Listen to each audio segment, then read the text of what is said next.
Magandang araw po sa ating lahat at maraming salamat po sa inyong panahon upang panood dito sa ating digitalization ng ating squad weekly interactive meeting.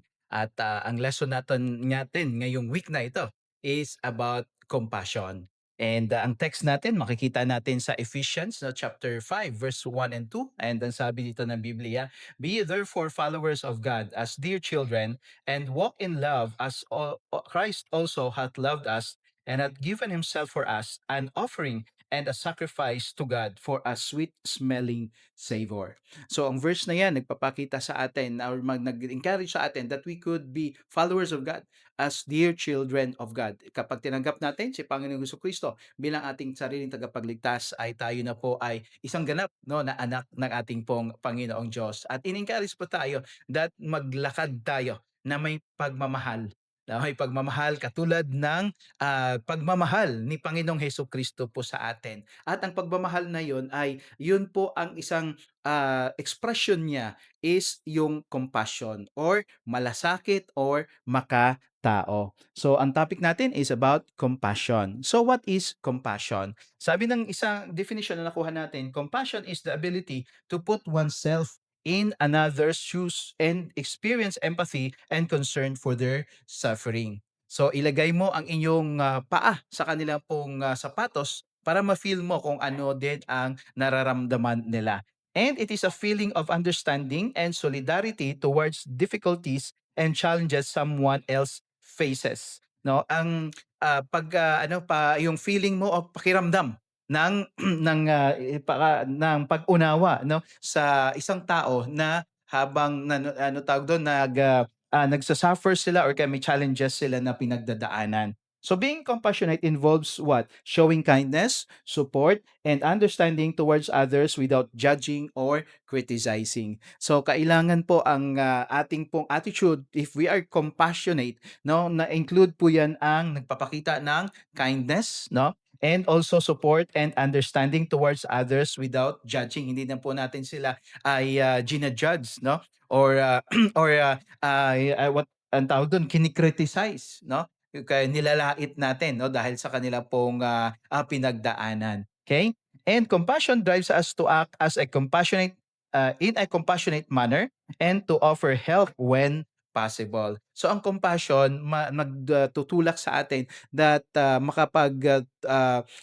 tulong tayo or magbigay tayo ng tulong no in a compassionate manner na makatulong doon sa tao na nangailangan ng tulong. So ang tanong no, are we compassionate? So what are the things that na kailangan natin gawin? So it could be compassionate or magpakita ng isang malasakit or makatao, okay? Alam po natin no sa ating po mga kapulisan ay alam po natin na ang marami na gumagawa ng kusa or sa puso nila.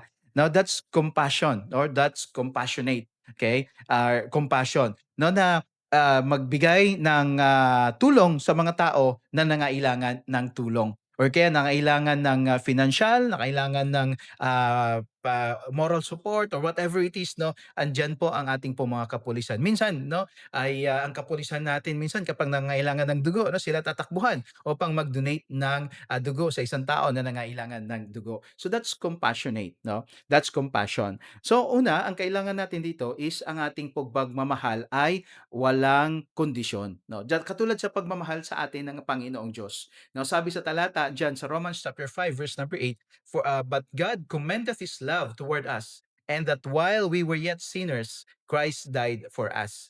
Ang Panginoon nagpakita, commend his love toward us, nagpakita ng kanyang pagmamahal sa atin, para sa atin, na habang tayo ay makasalanan pa, si Kristo ay namatay para sa atin. So tayo din, no, magpakita din ng pagmamahal sa ating kapwa-tao na walang kondisyon, no, na wala tayong ini-expect no na balik nila or kaya tutulungan ko ito no para alam ko na may maitulong din sa akin to pabalik no. That's not the love of God no na pinapakita dito sa ating pong talata na ito.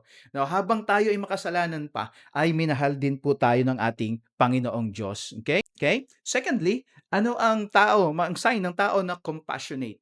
Secondly is he serves sacrificially. Okay, yung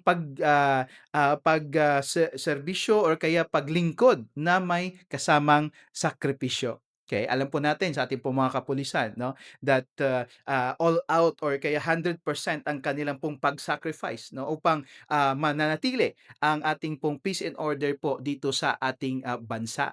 So, that includes sacrifice 'no, sacrifice na mapapalayo ka sa ating pong, sa iyong, magulang, sacrifice na mapapalayo ka sa iyong, anak, sa iyong, asawa 'no, that's sacrifice 'no. Ano sabi ng, 1 John chapter 3 verse number 16 to 18?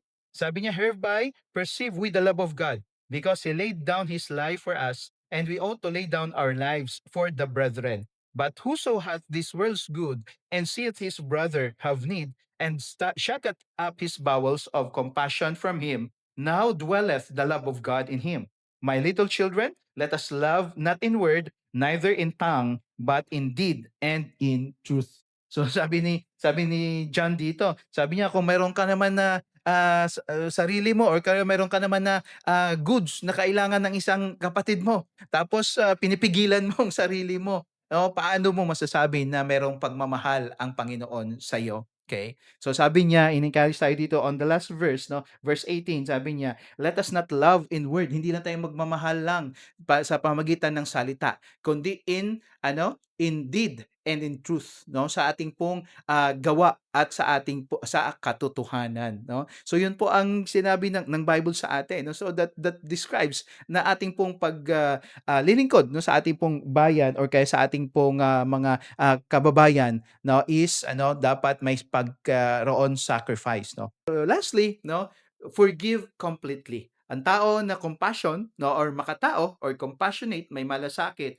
is nagpapatawad yan na kompleto. Pag sinabing completely, buong-buo. Minsan tayo nagpapatawad tayo 'no, sabi, "Patawarin kita pero hindi ko makalimutan yung ginagawa mo." Pero ang sabi ng Bible dapat 'no, marunong tayong magpapatawad sa kapwa nating tao. Sabi nga ng Ephesians 'no, sa book of Ephesians, "As Christ forgave us," dapat 'no, magpapatawad din tayo sa mga tao na nagkakasala sa atin. Sabi ng Luke 4 or Luke 7 verse number 47, "Wherefore I say unto thee, her sins, which are many, are forgiven, for she loved much, but to whom little is forgiven, the same loveth little." Okay? In the book of Matthew, no, may talata din diyan about sa kay Peter, no, Matthew 18:21 and 22. Lumapit si Peter kay Panginoong Kristo at sabi niya, "Lord, kaano kadalas, no? How oft shall my brother sin against me and I forgive him?" So sabi niya, gaano kadalas ang magkasala yung aking pong kapatid na sa akin at mapatawad ko siya. Okay? So sabi ni Jesus Christ sa kanya, "I say unto you, no, I say unto you, I say unto thee, until 7 times, but until 70 times 7." I say not unto thee pala, no. Until 7 times, but until 70 times 7. So 70 times 7 is equals, ilan ba yan? 449, no? Or more than 400, no? Na times, no? Kailan mapapatawad tayo sa tao. Minsan nga tayo, no? Isang beses pa lang, dalawang beses pa lang no, na nagkasala na yung tao sa atin 'no, surrender na tayo.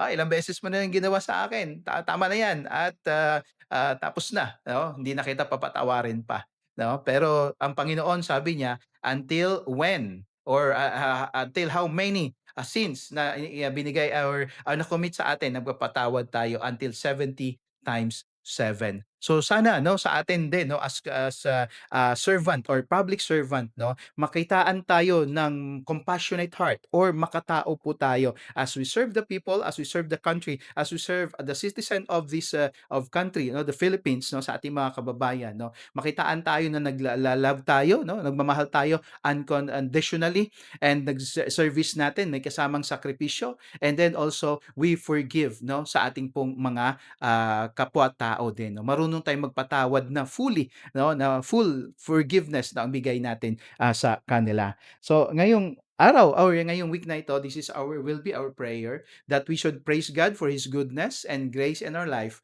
and ask forgiveness for our sins and thank Him for the blessing we have received. So yun po ang prayer natin 'no, sa ating pong lesson ngayon about compassion, makatao, may malasakit.